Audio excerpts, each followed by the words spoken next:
हिंदी कक्षा में मैं सुनीति मिश्रा आप सबका हार्दिक स्वागत करती हूँ। तो बच्चों, आजकल हम पढ़ रहे हैं कक्षा 10वीं की क्षितिज और आज मैं आपको पढ़ाने जा रही हूँ उसका 9वां पाठ संगतकार, जिसके लेखक हैं मंगलेश डबराल। तो श्री मंगलेश डबराल ने जो संगतकार पाठ लिखा है, ये है कि संगतकार कविता में एक उन व्यक्तियों के महत्व को दर्शाया गया है जो मुख्य गायक के स्वर में स्वर मिलाकर उसको स्वर को और उच्चता प्रदान करते हैं। यानी संगतकार जो है, संगतकार क्या होता है पहले देखो, आपने गाने सुने होंगे आजकल। तो एक मुख्य जो गायक है वो होता है और उसके साथ जिसे आप कहते हो ना, जो पार्श्व गायक जो पीछे और उसके गाना गा रहे होते हैं, वो है उसके साथ संगत देने वाले जो उसको सपोर्ट कर रहे हैं। तो ये क्या होता है कि ये मुख्य गायक को जो संगतकार है उस समय सहारा देता है जब उसका स्वर भारी होने लगता है, या कभी कभी संगतकार मुख्य गायक को उस समय भी उत्साह प्रदान करता है जब उसका स्वर बिगड़ने से उसका आत्मविश्वास डगमगाने लगता है। अब प्रश्न ये उठता है कि क्या ये बात सिर्फ संगतकार और मुख्य गायक और उसकी की जा रही है, संगतकार की जा रही है? नहीं बच्चों, एक्चुअली इस कविता में ये कहना चाहता है कवि उन लोगों की ओर संकेत कर रहा है जिनकी दीवार की नींव की तरह अपनी तो कोई पहचान नहीं होती, लेकिन वो दूसरे के अस्तित्व के लिए अपने आप को जो है उसके पे आंच ना आए, इसके लिए अपने आप को, अपने अस्तित्व को दांव पे लगा देते हैं। भले ही वो उनके नीचे पड़े दबे रहते हैं, लेकिन ऐसे अनाम व्यक्ति दूसरे लोगों को सफलता में पूरा सहयोग देते हैं। जैसे मैं आपको इसलिए पहले बता रही हूँ, नहीं तो जब मैं आपको केवल संगतकार मुख्य गायक की बात करूंगी आप सोचोगे मैम क्या बता रही है ये, कि एक गाना गा रहा है, एक वो उसको संगत दे रहा है, तो भाई ये क्या बात हुई। तो आपको ये पता होना चाहिए कि कवि ने का उद्देश्य क्या है, हम ये पढ़ क्यों रहे हैं, ठीक है। तो अगर यही क्लियर नहीं होगा तो उसको पढ़ने का कोई मतलब नहीं होगा। तो जैसे सपोज आपके विद्यालय में बहुत सारे अध्यापक हैं और वो लोग जी तोड़ मेहनत करते हैं ना, लेकिन जब आता है, जब रिजल्ट आता है तो और किसी विद्यालय को पुरस्कार मिलता है, तो क्या हम सारे 120 140 जो भी अध्यापक है हम जाते हैं? लेकिन है तो ये उन अध्यापकों की मेहनत का पुरस्कार, लेकिन पुरस्कार लेने कौन जा रहा है? प्रधानाचार्य जी जा रहे हैं। तो क्या है, तो प्रधानाचार्य जी कौन है? वो है मुख्य गायक, और हम सब कौन है? संगतकार हैं। तो संगतकार कैसे हैं हम लोग? भले ही मेरे तब क्या हो रहा है, वो कह रहा है हम लोग कौन है? हम लोग विद्यालय को सपोर्ट कर रहे हैं, तो उनका योगदान कम नहीं है। ठीक ऐसे ही जैसे युद्ध क्षेत्र होता है, हम कहते हैं अच्छा वो जो युद्ध था वो नेहरू जी के समय में लड़ा गया था, 1962 का युद्ध। अच्छा वो वाला युद्ध जो है अटल बिहारी वाजपेयी जी के शासन काल में लड़ा गया था, शासन काल में लड़ा गया था। या जो क्रेडिट किसको मिला? एक प्रधानमंत्री को मिला। क्रेडिट किसको मिलता है? एक मुख्य अधिकारी को मिलता है, जो सेना का प्रमुख अधिकारी है, जो भी वहां का कर्नल है या जो भी वहां के अधिकारी होते हैं, उनको सारा श्रेय मिल रहा है। लेकिन वास्तव में सीमा पे लड़ने वाले जो बाकी के सैनिक हैं, तो क्या वो कौन है? कि वो है हमारे संगतकार, और बाकी के कौन है? ये है मुख्य गायक। ठीक है। इसी प्रकार से कोई भी व्यक्ति, कोई भी आप समझ लीजिए, जैसे कोई राजनीति में काम कर रहा है, तो जो उसके कार्यकर्ता हैं जो वो काम कर रहे हैं, तो वो है संगतकार। और जो राजनेता है, जो एक प्रमुख रूप में हमारे सामने एक चेहरा आ रहा है, वो क्या है? वो है जो प्रमुख गायक। ठीक ऐसे जैसे जब आप कोई फिल्म देखते हैं, हम कहते हैं अरे भाई इसमें इस हीरो ने बड़ा अच्छा काम किया। अब कभी हैदराबाद आपको जाना पड़े हो तो अब जरूर जाइएगा। एक रामू जी जो स्टूडियो है, मुंबई में भी होंगे, बट मैं रामू जी का नाम मैं इसलिए ले रही हूँ क्योंकि उसमें क्या है कि उसमें वो आपको दिखाते हैं कि देखो एक जब मूवी बनती है ना, उसका एक छोटे से सीन में कितने लोगों का योगदान है। केवल एक हीरो ने तो अपना वो दिया, शॉट दिया और वो चला गया, और सारा फेस भी उसी का आ रहा है, क्रेडिट भी उसी को जा रहा है, सब कुछ उसी को जा रहा है।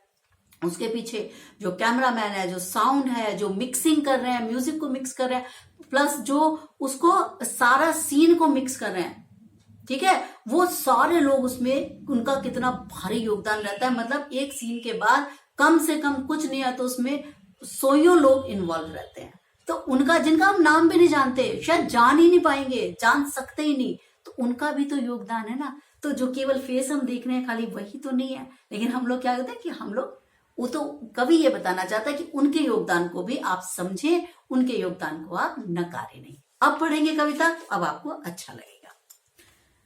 मुख्य गायक के चट्टान जैसे भारी स्वर का साथ देती वह सुंदर कमजोर कांपती हुई थी। वह आवाज सुंदर कमजोर और कांपती हुई थी।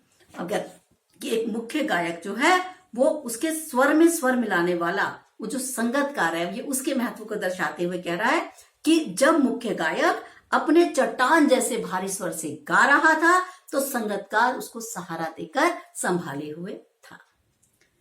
वो मुख्य गायक का छोटा भाई है या उसका शिष्य, कह रहा है मुझे नहीं पता कि वो मुख्य गायक का कोई जो है छोटा भाई भी हो सकता है या कोई शिष्य भी हो सकता है या पैदल चलकर सीखने आने वाला कोई दूर का रिश्तेदार भी हो सकता है। यानी वो रिश्तेदार कहीं संगीत सीखने का इच्छुक भी हो सकता है और दूर से कोई पैदल चल के आया हुआ भी हो सकता है। लेकिन मुख्य गायक की गरज में वह अपनी गूंज मिलाता आया है प्राचीन काल से। गायक जब अंतरे की जटिल तानों के जंगल में खो चुका होता है, कह रहा है ये संगतकार क्या कर रहा है कि पिछले बहुत पुराने समय से मुख्य गायक की ऊंची आवाज में अपना सुर मिलाकर अपनी आवाज मिलाता आ रहा है। और मुख्य गायक गायक जब अंतरे की जटिल तानों के जंगल में खो जाता है, यानी जब गायक संगीत की कठिन तानों में भटक जाता है, यानी उससे कोई भी सुर भटकता है, तब वो क्या करता है, संगतकार ही अपना स्वर देकर उसको सही रास्ते पर ले आता है। अब कभी कभी क्या होता है, या अपने ही सरगम को लांघकर चला आता है भटकता हुआ एक अनहद में, ठीक है, और तब संगतकार ही स्थायी को संभाले रहता है, जैसे समेटता हो मुख्य गायक का पीछे छूटा हुआ सामान। कह रहे कभी कभी गायक इतना भटक जाता है कि अनहद की गूंज में पूरी तरीके से लड़खड़ा जाता है, तब संगतकार ही अंतरे को गा गा कर स्थितियों को संभाले रहता है और इस प्रकार ऐसी भूमिका का निर्वाह करता है जैसे समेटता हूं मुख्य गायक का पीछे छूटा हुआ सामान, यानी जैसे मुख्य गायक के पीछे छूटे हुए सामान को भी वो समेट रहा हो, जैसे उसे याद दिलाता हो उसका बचपन जब वह नौसिखिया था।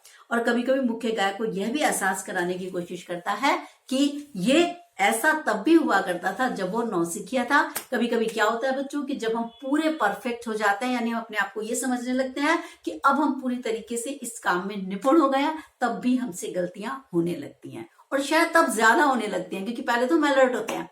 तो ऐसे में जो हमारे साथ चलने वाले जो हमारे मित्र हैं, जो हमारे एक दूसरे का हो सकता है वो भाई हो सकता है वो उसका कोई रिश्तेदार हो, यानी जो भी हमारे साथ जो हमको क्या करते हैं सहायक बनते हैं, जो हमें उनका ऋण भी देखना चाहिए, उनको भी आदर भाव से स्वीकार करना चाहिए। ये वो इस कविता में बताना चाहता है। तार सप्तक में जब बैठने लगता है उसका गला, तार सप्तक क्या होता है, मध्य सप्तक से ऊपर की ध्वनि, बहुत तेज जब आलाप आप लेते हैं तो संगीत के जो 7 स्वर हैं उसके ऊपर की जो ध्वनि लेते हैं, जैसे आप देखते हो कि नुसरत फतेह अली खान जो गाते हैं या राहत फतेह अली खान जो गाते हैं, वो मतलब इतनी हाई पिच पे वो गाने होते हैं, तो वो जो होता है ना इतनी जोर से सुर लेना, तो वो उसको बता रहे। जब बैठने लगता है उसका गला, प्रेरणा साथ छोड़ती हुई, उत्साह अस्त होता हुआ, तो क्या होता है ऊंची आवाज में गाने के कारण उसका गला बैठने लगता है और क्या होता है प्रेरणा उसका साथ छोड़ने लगती है और उसका उत्साह कम होने लगता है।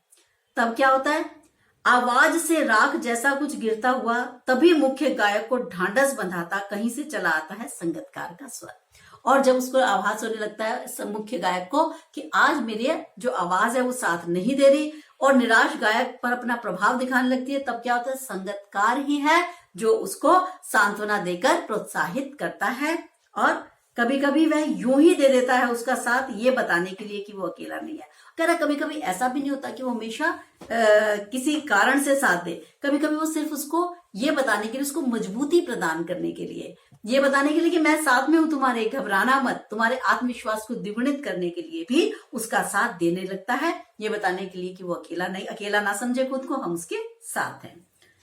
तो यह कि फिर से गाया जा सकता है गाया जा चुका राग, और वो ये भी बता देता है उसको कि जो राग अगर तुमसे गलती से बिगड़ भी गया तुम उसको पुनः गा सकते हो और मैं तुम्हारे साथ हूं, इस बार हम मिलके दोनों बहुत अच्छा आवाज को उठाएंगे।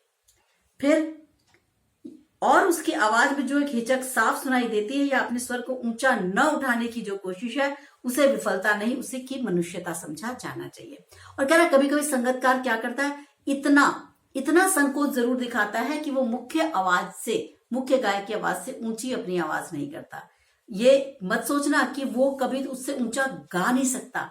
इस बात को उसकी असफलता मत समझना, बल्कि इस बात में उसकी इंसानियत समझना, मनुष्यता समझना कि वो तुम्हारा बड़प्पन कायम रखने के लिए तुमसे ज्यादा ऊंचे स्वर में नहीं गा रहा। संगतकार का ये जो भाव है, ये वास्तव में बड़ा ही प्रशंसनीय भाव है। तो ये बता रहा है कि किस प्रकार से जो हमारे आसपास लोग हैं वो हमारी सहायता करते हैं। जैसे आप में मुझे नहीं पता कि अभी वो रहा चैप्टर या नहीं, एक हमारा चैप्टर होता था, वो उसको कहते थे नींव की ईंट। मतलब एक जब भवन है, कहते हैं जब भवन कोई बनता है ना, तो जब आप स्वर्ण मंदिर देखते हो, ताजमहल देखते हो, हर चीज, तो कंगूरे की ईंट तो सब बनना चाहते हैं। कंगूरे मतलब हम किसकी तारीफ करते हैं? जो ऊपर लगी हुई इसकी ईंटें लगी हुई, अरे भाई ये तो भवन बड़ा सुंदर है। लेकिन एक जो पहली ईंट उसकी नींव में लगी है, जिसके ऊपर पूरा भवन टिका हुआ है, हम उसकी प्रशंसा नहीं करते। तो उसमें लेखक ने इस ओर अपना ध्यान दिलाया है। तो उसमें है क्या कि हम सभी क्या चाहते हैं, जो हाईलाइट होने वाली चीजें है ना, उसमें तो हम आगे रहें।